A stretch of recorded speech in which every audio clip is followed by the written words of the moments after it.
మనం చూస్తే కందుకూరు ఇష్యూ ఒక వ్యక్తుల మధ్య వచ్చిన తగాదాని ఫేక్ ఐడియాలు సృష్టించి కులాల మధ్య కుంపట్లో రాజేసి ఆ కుంపట్లలో సలిగాచుకునే పద్ధతిని వైసీపీ రాజేస్తా ఉందంటే ఎంత కుటిల ప్రయత్నాలు చేస్తా ఉన్నారో వీళ్ళు ఈ సోషల్ మీడియా ద్వారా మనం అర్థం చేసుకోవాల్సిన అవసరం ఉంది.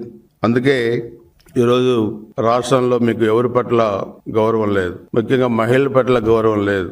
తల్లిని చెల్లిని ఆస్తుల కోసం బజార్ను పెట్టిన జగన్మోహన్ రెడ్డి, బాబాయిని చంపి దాన్ని మామేన వేయాలని చూసిన జగన్మోహన్ రెడ్డి, అధికారం కోసం డబ్బుల కోసం ఎంత నీచానికైనా తెగబడి మనసుతో ఉన్న జగన్మోహన్ రెడ్డి వైసీపీ పార్టీని ఆంధ్రప్రదేశ్ ప్రజానీకం నిశ్చితంగా గమనిస్తున్నారన్న సంగతి కూడా మనం అర్థం చేసుకోవాల్సిన అవసరం ఉంది. ఇక వాళ్ళు మాయలో ఉన్నారు.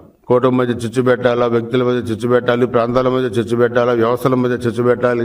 మరలా మేము అధికారంలోకి రావాలంటే అధికారంలోకి మీరు రారు, మీరు వచ్చే సమస్య లేదన్న సంగతి కూడా మిమ్మల్ని ఆంధ్రప్రదేశ్ ప్రజానీకం 53 గ్రేడ్ సిమెంట్ తోని పాతరేసి పైకి లేవకుండా పెట్టారన్న సంగతి కూడా మీరు గ్రహించాల్సిన అవసరం ఉందన్న సంగతి కూడా నేను మీకు స్పష్టంగా కూడా తెలియజేస్తున్నాను.